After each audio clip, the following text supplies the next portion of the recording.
It's time for our look at business news then, and we're going to start here in France, where the government's plans to reform its pension system have hit a roadblock in Parliament.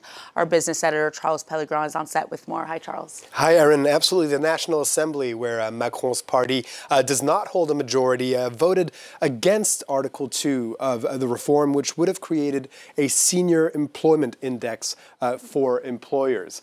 And now, the measure was meant to accompany the raising of the legal retirement age from 62 to 64 and guarantee better employment for older workers.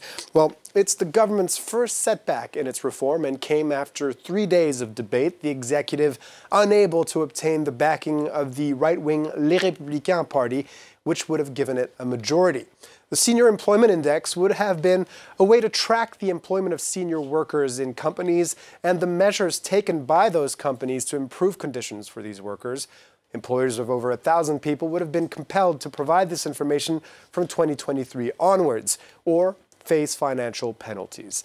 Well, Les Républicains said the index wasn't adapted to small and medium businesses and wouldn't do anything to improve the employment rate of senior workers. They favor business incentives instead.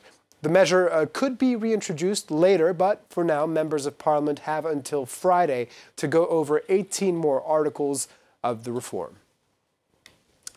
Well, India has the fastest growing airline sector in the world. As it races to keep up with surging consumer demand, the nation's largest airline placed a massive order for 470 planes from both Airbus and Boeing, in addition to a leasing agreement for 25 Airbus aircraft. The purchase by Air India is worth tens of billions of euros. Monty Francis has the story.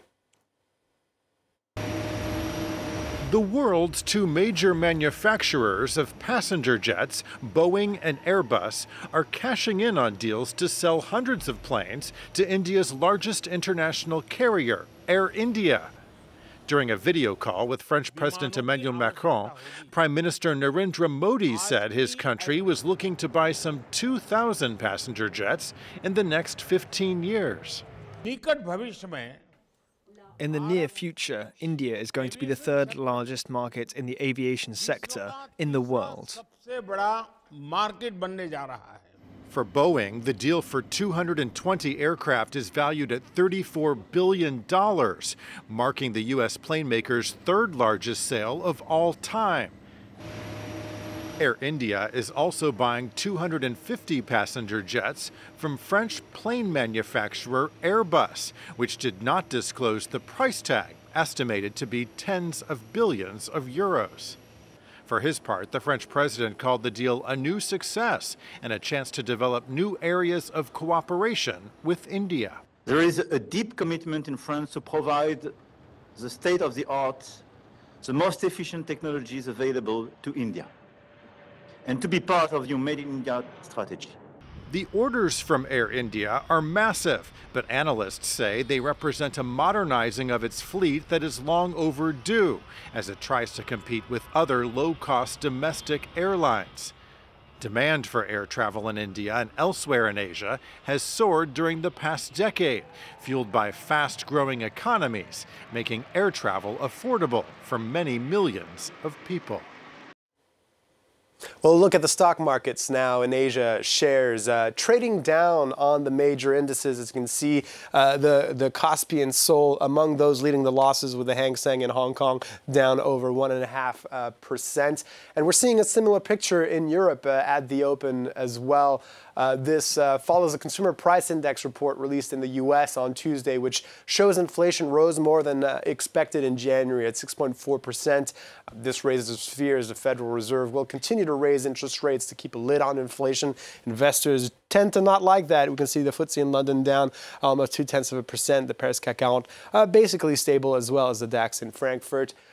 Fresh inflation figures out of the United Kingdom as well this Wednesday, which could explain what we saw on the FTSE. Price increases slowed down more than expected last month at 10.1%, according to the Office for National Statistics.